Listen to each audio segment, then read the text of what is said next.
바랍니다. 내 형제들아, 너희는 선생된 우리가 더 큰 심판을 받을 줄 알고 선생이 많이 되지 말라.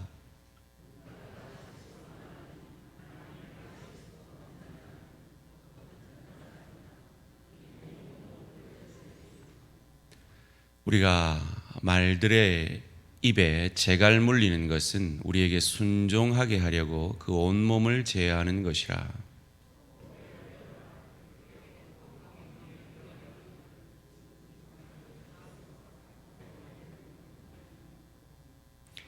이와 같이 혀도 작은 지체로 돼 큰 것을 자랑하도다. 보라, 얼마나 작은 불이 얼마나 많은 나무를 태우는가.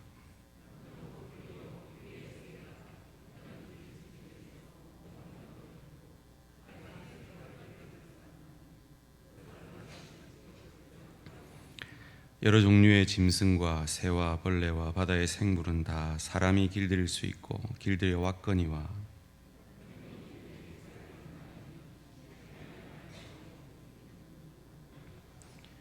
이것으로 우리가 주 아버지를 찬송하고 또 이것으로 하나님의 형상대로 지음을 받은 사람을 저주하나니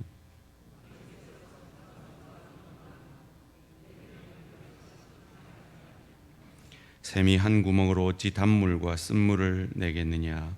내 형제들아, 어찌 무화과 나무가 감람 열매를 포도나무가 무화과를 맺겠느냐.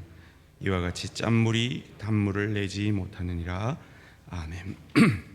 이 시간 우리 신동조 목사님 나오셔서 그리스도의 품격이라 하는 제목으로 말씀 전해 주실 때 은혜 받으시기 바랍니다.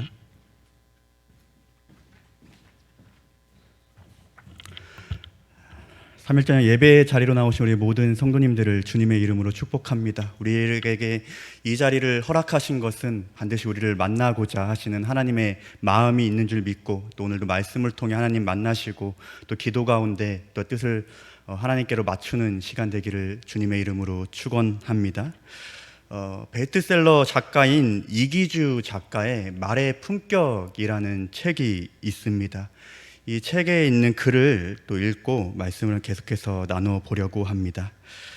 몇 해 전 여름이었다. 사무실 근처에 있는 아담한 카페를 찾았다. 40대 초반쯤 돼 보이는 남자가 직원에게 커피를 주문했다. 직원은 친절하게 응대했다. 고객님, 차가운 커피로 드릴까요? 아니면 뜨거운 커피로 드릴까요? 고객인 남자의 반응은 상식적이지 않았다. 아니, 비문명적이었다. 남자가 토해낸 명사와 동사, 거기에 붙어있는 조사와 어미에는 타인을 향한 적의와 공격 본능이 빽빽하게 새겨져 있었다.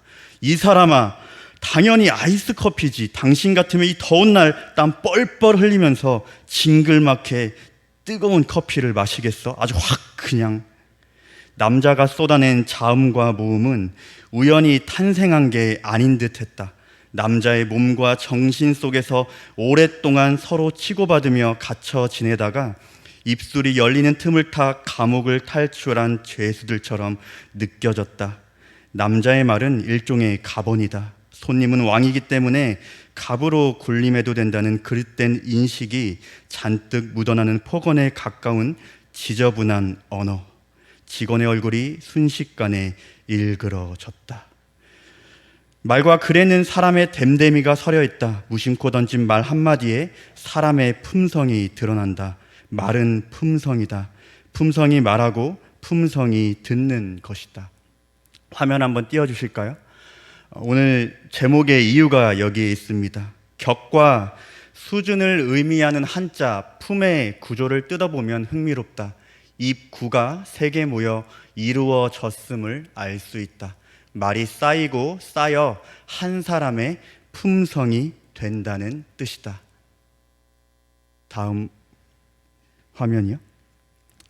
사람의 채취, 사람이 지닌 고유한 인향, 사람의 향기는 그 사람이 구사하는 말에서 뿜어져 나온다. 이러한 글을 보았습니다. 우리가 만약 그리스도인이라면 세상과 수준이 다른, 격이 다른 삶을 살아야 할 것입니다. 이 말에 다들 동의하십니까? 동의하시리라 생각합니다. 야고보 사도는 야고보서 1장 26절과 27절 말씀을 통해 너희가 만약에 그리스도인이라면 세상과 다른 세 가지 격을 가져야 한다고 말하고 있습니다. 가장 첫 번째로 말의 격이 달라야 한다.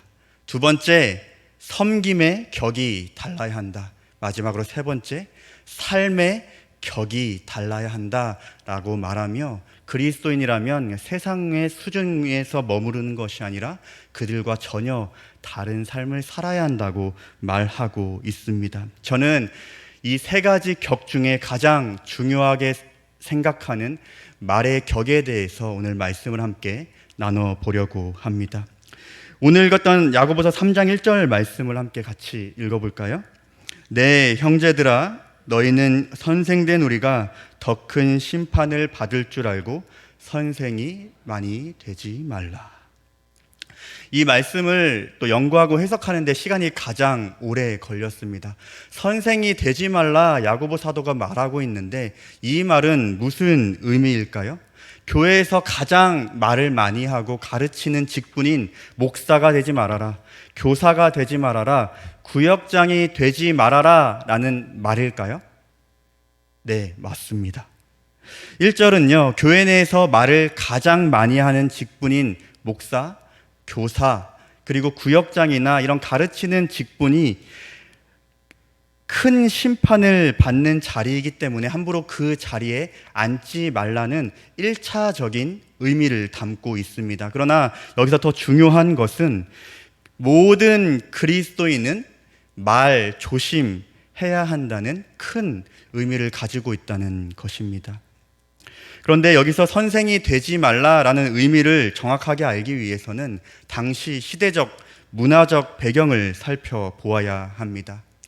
야고보 사도가 활동하던 그 당시에는요, 글자를 읽거나 또 글자를 읽는 사람들의 숫자가 현저히 적었고요. 또 하층민의 경우 더 나은 지위를 얻는 것은 거의 불가능에 가까웠습니다. 그래서 그 사람들이 보기에는 박학다식하고 말을 잘하는 선생을 향해서 선망하고 존경의 대상으로 삼고 있었습니다. 그러한 존경과 선망의 대상으로 살아갔던 많은 선생들은 교만하기 쉬웠고 또 가지고 있는 지식을 가지고 갑의 위치가 되어서 을의 입장에 있는 사람들을 좌지우지하기도 했습니다. 그래서 야고보 사도는 그 선생들의 권위를 인정하면서도 그에 따른 영적, 윤리, 도덕적인 책임이 뒤따를 것, 즉 심판이 뒤따를 것을 경고하고 있는 것입니다. 1절 말씀을 조금 더 쉽게 정리하자면 그리스도인이 갑의 위치에 있을 때 을의 위치에 있는 사람을 향해 막말, 폭력적인 말, 무시하는 말, 상처 주는 말, 거짓으로 선동하는 말, 이단적인 이런 말 등을 하지 말 것을 당부하고 있다는 것으로 해석할 수가 있을 것 같습니다. 질문을 하고 본격적으로 말씀을 나눠보려고 합니다. 사랑하는 성도님들, 어떠한 언어 생활을 하고 계십니까? 세상과 격이 다른, 세상 사람들과 수준이 다른 그러한 언어 생활을 하고 계시는 것 같습니까? 말이라는 것은 양날의 검 같습니다. 말이라는 것은 어떠한 사람을 살리기도 하지만 죽이기도 합니다. 사람을 세우기도 하지만 패하기도 합니다. 사람의 마음을 기쁘게도 하지만 슬프게도 만들어주고요.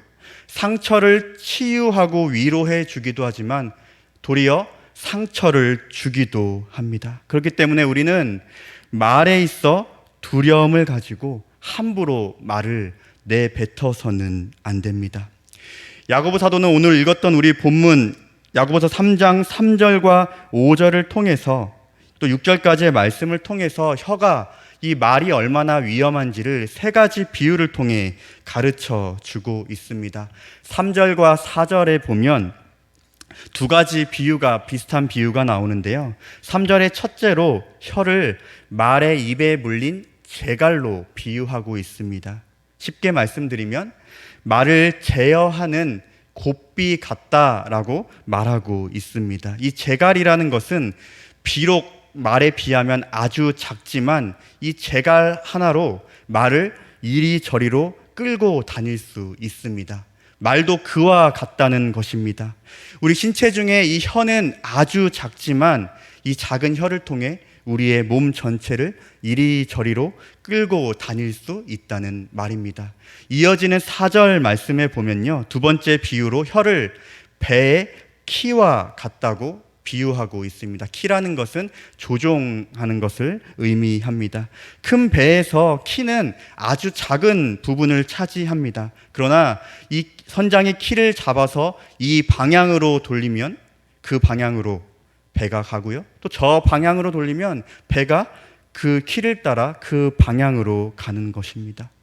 우리의 혀에서 나온 말의 방향 역시 삶의 방향을 결정하게 만들 수 있다는 비유를 야고보 사도가 우리에게 가르쳐 주고 있습니다.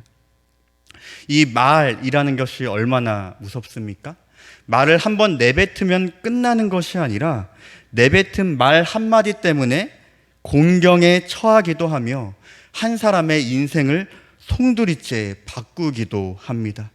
요즘같이 인터넷이 또 미디어가 발달한 사회에서는요, 정치인이나 연예인 한 번 인터뷰 잘못하면, 또 인터넷에서 글 한 번 잘못 올리면 전 국민의 표적이 되기도 합니다. 이 작은 혀가 한 사람의 인생을 결정할 수 있다는 것을 우리가 뉴스나 일상생활에서 얼마나 많이 보고 있습니까? 민수기에 등장하는 가나안을 정탐했던 12명의 이야기 너무나도 잘 아시지요? 10명은 불신앙 때문에 두려움의 말을 내뱉었습니다. 단 2명, 여호수아와 갈렙만이 믿음을 가지고 믿음의 말을 하게 됩니다. 그들의 결과가 어떠했습니까? 그들의 뱉은 말대로 그들의 삶이 결정이 된 것을 우리가 너무나도 잘 알고 있지 않습니까? 똑같은 상황, 똑같은 사건, 똑같은 환경을 맞이해도 이 한마디 말로 인해 전혀 다른 결과를 가져올 수 있다는 것을 우리는 기억하며 살아가야 합니다. 우리 마음 가운데 불신앙이 가득하다면 불신앙의 말을 내뱉을 것이고 불신앙의 삶을 살아갈 것입니다. 하지만 반대로 우리의 깊숙한 내면 가운데 신앙으로, 확신으로 가득하다면 믿음의 말을 내뱉을 것이고 믿음의 여정을 걸어갈 것입니다. 마지막으로 세 번째 비유는요, 5절과 6절에 등장합니다. 이 비유는 굉장히 중요하기 때문에 5절과 6절 말씀은 한번 같이 읽어보도록 하겠습니다. 시작. 이와 같이 혀도 작은 지체로 돼 큰 것을 자랑하도다. 보라, 얼마나 작은 불이 얼마나 많은 나무를 태우는가. 혀는 곧 불이요 불의의 세계라. 혀는 우리 지체 중에서 온몸을 더럽히고 삶의 수레바퀴를 불사르나니 그 사르는 것이 지옥 불에서 나느니라. 야고보는요, 이 혀를 작은 불씨로 숲 전체를 태워버릴 수 있는 강력한 힘을 가진 불로 비유하고 있습니다. 잘 아시다시피 불은 엄청난 파괴력을 가진 존재입니다. 말도 그와 같다는 것입니다. 앞서 말씀드렸듯이 말로 사람을 죽일 수 있고요, 패할 수 있고 슬픔에 빠지게 만들 수 있고 깊은 상처를 낼 수 있는 도구로 사용되기도 합니다. 그래서 야고보 사도는 우리가 읽은 6절 말씀에 혀를 불의의 세계라고 말하고 있습니다.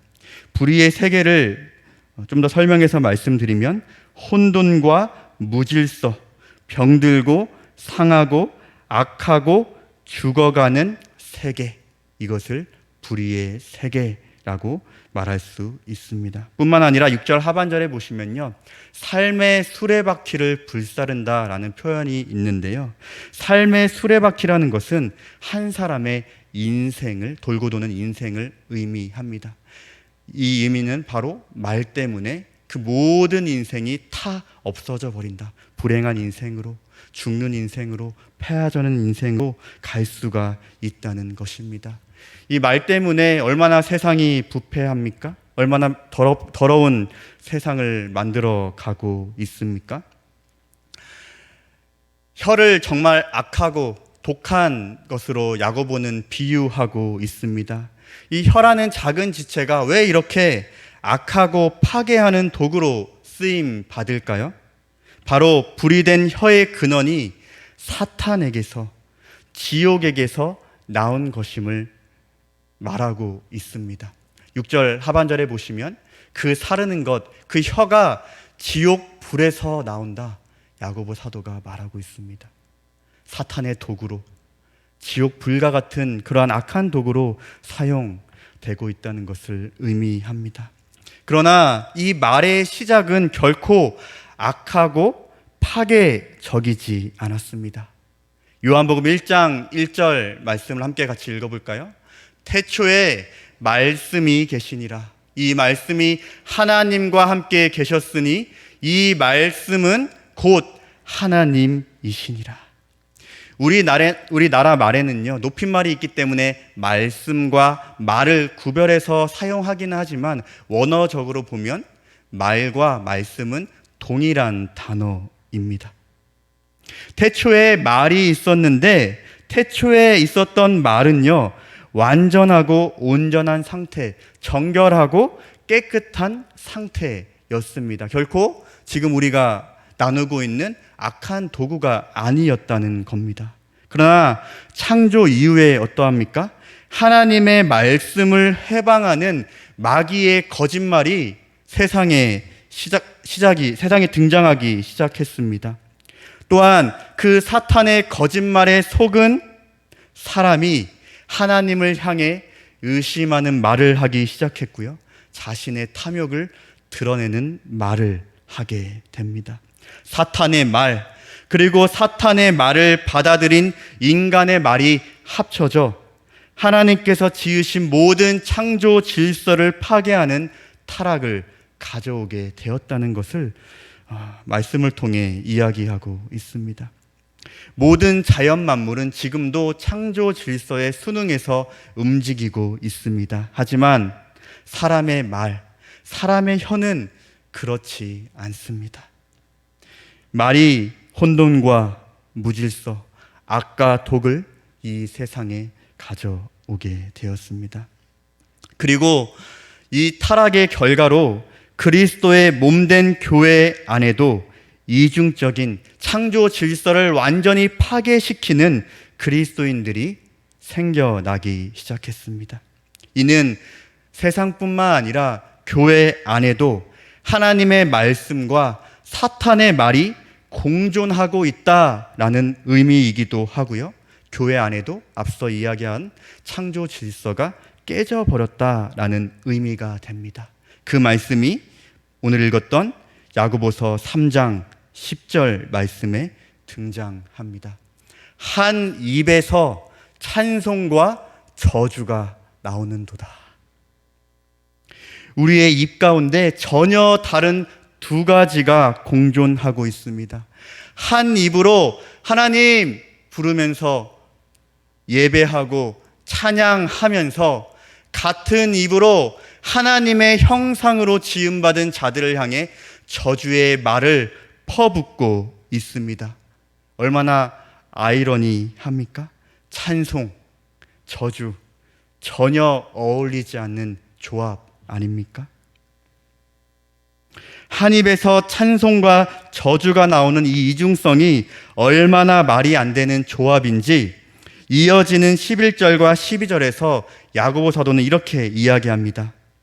한 입에서 찬송과 저주가 나오는 것은 한 샘의 구멍에서 단물과 쓴물이 나오는 것과 같다.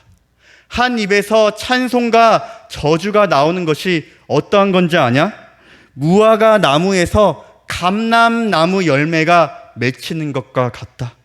포도나무에서 무화과 열매가 맺히는 그러한 말도 안 되는 그러한 모습을 너희가 하고 있다라는 것을 말씀을 통해 우리에게 가르쳐 주고 있습니다. 오늘 읽지는 않았지만요, 야고보서 2장 2절부터 3절 말씀에 보시면요, 당시 교회 안에 얼마나 말도 안 되는 일들이 일어났는지를 야고보 사도가 적어 놓았습니다. 제가 읽어 드릴게요. 만일 너희 회당에 금 가락지를 끼고 아름다운 옷을 입은 사람이 들어오고 또 남루한 옷을 입은 가난한 사람이 들어올 때에 너희가 아름다운 옷을 입은 자를 눈여겨보고 말하되 여기 좋은 자리에 앉으소서 이렇게 말하고 또 가난한 자에게는 말하되 너는 거기 서 있든지 내 발등상 아래에 앉으라.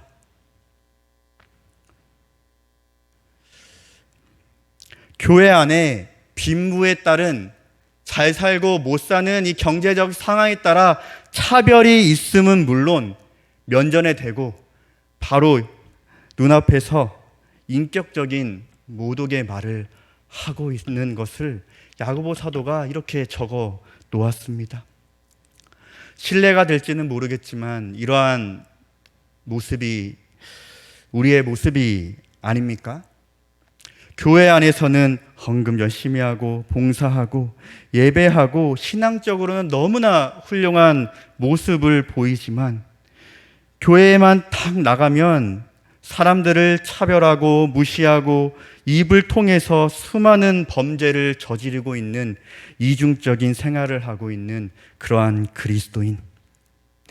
교회 안에서는 정말 중요한 직분을 맡고 신앙에 있어서 다른 사람들의 존경과 인정을 받으면서도 동시에 교회 밖에서 이웃을 향해 거짓말하고 막말하고 상처 주는 말을 하는 그러한 이중적인 생활을 하는 그러한 그리스도인. 그저 그런 세상의 수준밖에 안 되는데 그럼에도 만족하면서 살아가는 그러한 이중적인 그리스도인. 그 모습이 우리의 모습이 아닙니까? 소원이 있다면 오늘 이 자리에서 말씀을 듣는 저와 모든 성도님들은 이러한 이중적인 그리스도인이 되지를 않기를 간절히 소원합니다. 누가복음 6장 28절 말씀해 보시면 예수님께서 우리에게 이렇게 말씀하셨습니다. 너희를 저주하는 자를 위하여 축복하라. 축복의 말을 하라. 이렇게 말씀합니다. 좀 전에 읽었던 야고보서 3장 10절 말씀에 찬송으로 번역된 단어는요, 원어적인 의미를 살펴보면 찬송뿐만 아니라 축복이라는 의미도 함께 가지고 있습니다. 우리가 예수 그리스도를 따르는 그리스도인이라면 저주의 말을 퍼붓는 것이 아니라 우리를 향해 저주하는 사람들을 향해 축복의 말만 해야 한다는 것입니다. 나를 저주한 자들을 향해 저주하는 사람은 세상의 수준, 세상의 격밖에 안 됩니다. 하지만 그리스도인의 격을 가진 사람은, 그리스도인다운 삶을 사는 사람은 우리에게 온갖 저주와 비방과 비판을 할지라도 도리어 그들을 향해 축복의 말로 대갚아 줄 수 있어야 합니다. 이것이 바로 그리스도인의 품격입니다. 사랑하는 성도님들, 우리는 그리스도인다운 품격을 가지고 삶 속에서 살아내야 합니다. 제가 초반에 드렸던 질문을 다시 한번 드려볼까요? 사랑하는 성도님들, 사랑하는 성도님들의 언어 생활, 언어 습관은 어떠하십니까? 좀 더 구체적으로 질문해 볼까요? 일상 가운데 긍정의 말을 많이 하십니까? 아니면 부정적인 말을 많이 하십니까? 다른 사람들을 향해 비판하고 비난하고 상처 주는 말을 많이 하고 계십니까? 아니면 축복한다, 사랑한다 이런 말을 많이 하고 계십니까? 아마도 이 자리에 저뿐만 아니라 대부분 또 모든 성도님들은 다른 사람의 말에 상처받으셨던 경험이 있으실 것입니다. 반대로 정확히 기억나지 않더라도 나는 그런 적 없는데 모르시더라도 누군가에게 상처 주는 말도 하셨을 겁니다. 우리는요, 우리가 사용하고 있는 언어, 말투에 대해 너무나 관대하거나 착각해서는 안 됩니다. 저의 경험한 가지를 말씀을 드리려고 하는데요. 저는 군 생활을 군인을 한 게 아니라 경찰로, 의무 경찰 생활로 그 군 복무를 2년 동안 했습니다. 의무 경찰은 경찰서에서 생활을 하기 때문에 사회와 굉장히 밀접한 관련이 있습니다. 그래서 사회에서 교통딱지도 떼고 음주단속도 하고 또 시위도 막으로 다니면서 사회에 아주 밀접한 관계가 있기 때문에 일명 똥군기가 매우 강합습니다. 한마디로 말하면 구타나 가혹행위가 엄청났습니다. 자대 배치 첫날부터 고참 이름을 다 외우기 전에는 잠을 안 재웠던 것이 기억나기도 합니다. 입대 전부터 저는 의경은 구타나 가혹행위 등이 있다는 사실을 알고 입대하기 전에 저는 딱 한 가지 목표를 가지고 들어갔습니다. 목표는 이러했습니다. 욕은 해도 때리지는 말자. 이게 저의 입대 전 목표였습니다. 뭐 거창하지는 않지만 의무 경찰의 특수성을 생각하면 결코 쉽지 않은 목표이기도 했습니다. 그때는 저는 신앙은 없었기 때문에 너그럽게 이해를 해주시길 바라고요.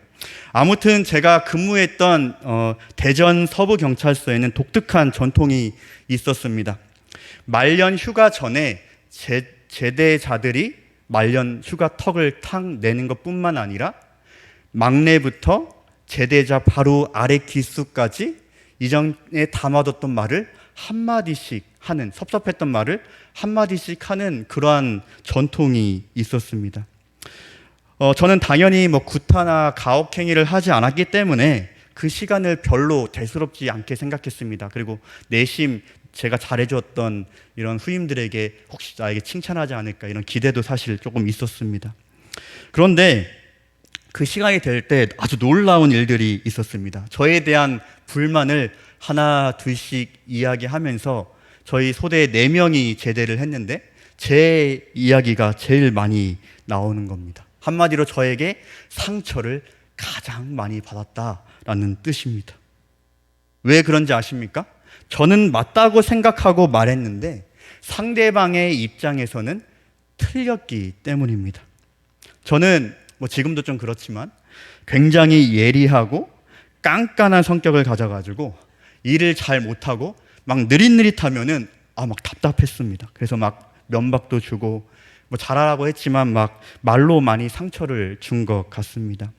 그래도 저에게는 당연한 거고 또 대수롭지 않게 생각했는데 그 사건을 겪고 나서 나에게는 그냥 당연한 거고 대수롭지 않지만 그 말 한마디가 상대방에게는 상처가 되고 가슴에 오랫동안 남는다는 것을 그때 그 경험을 통해서 깨닫게 되었습니다.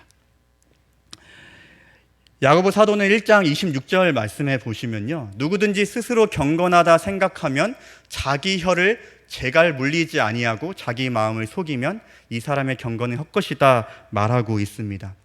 좀 쉽게 말씀드리면 혀에 재갈을 물리는 사람이 경건한 사람이다. 혀에 재갈을 물리는 사람이 그리스도인이다 라는 뜻이기도 합니다. 혀에 재갈을 물린다라는 의미가 무엇일까요? 말에 있어서 인내하라는 것입니다. 막말이나 부정적인 말이 막 입에서 튀어나오려고 하면 재빨리 마음을 짓누르고 그 말을 입 밖으로 튀어나오지 않게 하라는 그런 의미이기도 합니다. 지난 어린이 주일날 담임 목사님께서 옆집 아이에게 하지 못할 말을 내 자식에게 하지 말라라는 말 혹시 기억하십니까?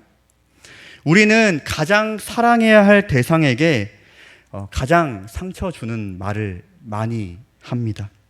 어느 기독교 가정 사역 기관에서요, 자녀들과 부모들에게 가장 상처받았던 말이 무엇인지에 대해 조사를 했는데요. 자녀들이 가장 상처 많이 받았던 말 1위, 내가 제대로 하는 게 뭐 있어? 이 말에 43%가 상처받았다라고 이야기했다고 합니다. 반대로 부모가 자녀들로부터 가장 많이 상처받았던 말도 나에게 해준 게 뭐 있어요? 73%가 나왔다고 합니다. 이 결과를 보면요, 자녀는 부모가 인정해 주지 않고 무시하는 말을 했을 때, 반대로 부모는 자녀에게 인정받지 못한 말을 들었을 때 가장 큰 상처를 받았다는 것입니다. 오늘 읽었던 본문 3장 2절 말씀에 보시면요, 너희가 만약 말에 실수가 없으면 온전한 사람이다, 이렇게 말을 하고 있습니다. 그렇다면 우리가 말 실수하지 않기 위해서 어떻게 해야 할까요? 말 실수 안 한다고 입을 굳게 딱 다물고 꾹 참으면 될까요?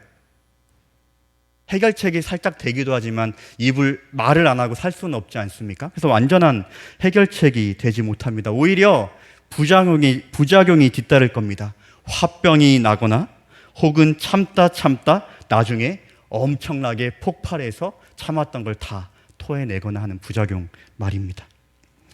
야고보 사도는요, 야고보서를 쭉 살펴보면 한 입에서 찬송과 저주가 나오는 이런 이정적인 이런 삶 가운데 온전한 그리스도인으로 살지 못하는 근본적인 원인을 두 마음에서 찾고 있습니다. 언의심성이라는 사자성어가 있는데요, 언의심성, 이 말은 마음의 소리다라는 의미의 사자성어입니다. 쉽게 말하면 사람의 말을 통해 그 사람의 마음속에 무엇이 채워져 있는지 알 수 있다라는 의미의 사자성어입니다.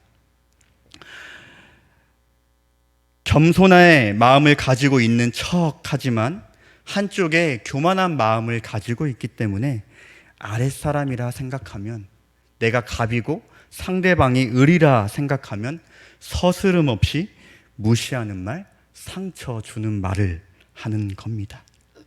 이웃을 사랑하는 마음이 내 안에 있다고 하지만 한편에 미워하는 마음이 있기 때문에 상대방을 비난하고 비판하는 말을 하는 겁니다. 하나님 사랑합니다, 하나님을 위해 살겠습니다 라고 말하지만 다른 한편에 돈을 사랑하는 마음이 있기 때문에 속이는 말, 거짓말을 해서 사사로운 이익을 챙기는 겁니다. 신앙심이 있다고 말하지만 세속적인 가치관이 우리 마음 가운데 있기 때문에 자녀들의 신앙생활에는 아주 마음이 너그럽고 관대하지만 자녀의 성적이나 학교 생활에는 크게 화를 내며 자녀들에게 상처 주는 말을 하는 것입니다. 오늘 말씀의 결론은 바로 야고보서 4장 8절 말씀에 있습니다. 함께 같이 읽어볼까요? 시작. 하나님을 가까이 하라. 그리하면 너희를 가까이 하시리라. 죄인들아 손을 깨끗이 하라. 두 마음을 품은 자들아 마음을 성결하게 하라. 우리가 그리스도인의 품격을 가지고 살기 위해 오늘 두 가지만 기억하시면 됩니다. 첫째로, 하나님을 가까이 해야 합니다. 우리가 하나님을 가까이 할 때에만 비로소 우리의 실체가 낱낱이 들통나기 때문입니다. 하나님을 가까이 할 때 반응 잘 아시지 않습니까? 경외함입니다. 좀 더 쉽게 말씀드리면 두려워하는 마음이 생깁니다. 이사야 선지자가 이사야 6장 5절에 말했던 것처럼 하나님을 가까이 하면 나를 보게 되고, 나는 망할 수밖에 없는 사람이구나, 나는 죽을 수밖에 없는 사람이구나, 화로다 나여 망하게 되었도다 라는 벌벌 떨미 우리 가운데 있게 되는 것입니다. 내 마음 가운데 이 두 마음이 있었구나 라는 사실을 깨닫게 되는 것, 하나님께 가까이 할 때만 가능합니다. 그리고 이사야 선지자도 이렇게 고백했죠. 나는 입술이 부정하다. 무엇입니까? 내가 말을 잘못했구나, 나의 말 가운데 크나큰 죄악이 있었구나 라는 고백이 우리 가운데도 있어야 할 줄 믿습니다. 둘째로는요, 나의 실체가 들통났다면, 하나님께 가까이 함으로 나의 실체가 들통났다면 나의 마음을 깨끗이 하기 위해 노력해야 한다는 것입니다. 우리가 마음을 어떻게 깨끗이 할까요? 마음을 빼서 씻고 다시 넣을 수 있을까요? 마음을 깨끗이 하는 것은 오직 그리스도의 십자가 보혈로 통해서만 가능합니다. 그렇게 우리는 그리스도의 십자가를 생각하고 묵상하며 철저하게 그 십자가 앞에서 나의 죄를 토해내어야 합니다. 성경에 많은 선지자들과 믿음의 사람들이 고백했듯이 가슴을 찢고 옷을 찢는 심정으로 회개가 우리 가운데 일어나야 합니다. 예수를 따른다고 말했지만 그리스도의 십자가에 동참하지 못했던 지난 삶들을 돌아보고 돌이켜야 합니다. 그럴 때만 우리 마음 가운데 예수 그리스도에 온전히 모실 수 있고 예수의 영이신 성령께서 내 마음을 주관하셔서 나의 전 인격을 다스리고 인도해 주실 것입니다. 사랑하는 성도님들, 세상과 차원이 다른 고차원의 품격을 가진 그리스도인 되기를 예수님의 이름으로 축복합니다. 먼저 우리의 언어 생활을 돌아보는 그러한 시간을 가지시길 바랍니다. 혹 오늘 말씀을 통해 들었듯이 우리의 삶 가운데 이중적인 삶이 있었다면, 이중적인 말이 있었다면 철저히 이 기도의 자리에서 회개가 일어나기를 축복합니다. 그리하여 두 마음을 품는 그러한 세상 수준의 삶이 아니라 격이 다른 성령께 이끌림을 받은 그러한 그리스도의 품격을 가지고 살아가는 이 자리에 모인 모든 대한교회 성도님들 되시기를 예수 그리스도의 이름으로 축복합니다. 오늘 들었던 말씀을 가지고 함께 기도하기를 원합니다. 자, 기도 제목을 한 3가지로 정리해서 가지고 왔는데요. 우리가 오늘도 그랬을지도 모르겠습니다. 우리는 입으로 수많은 죄를 저지르고 살아갑니다. 어떠한 말로 다른 사람에게 상처를 준 것이 혹시 기억이 나십니까? 가장 사랑해야 하는 나의 자녀에게 상처 주었던 말이 혹시 나보다 아랫사람이라고 생각하며 막 대하고 막 말했던 그런 것이 혹시 기억나십니까? 우리의 입술을 용서하여 주시옵소서라는 그런 고백으로 나아가기를 원합니다. 이제는 날마다 하나님께 가까이 나아감을 통해 우리의 제약된 언행과 심령이 들통나기를 원합니다. 마지막으로 그리스도인의 품격을 가진 자로서 세상과 격이 다른 언어, 격이 다른 섬김, 격이 다른 삶을 살게 하소서라는 그런 기도 제목을 가지고 함께 기도의 자리로 나아가겠습니다. 주여 함께 부르짖고 함께 기도하도록 하겠습니다. 주여! 사랑의 하나님, 오늘 그리스도의 품격이라는 말씀의 제목으로 함께 말씀을 나눴습니다. 우리가 살아가는 가운데 말을 통해 얼마나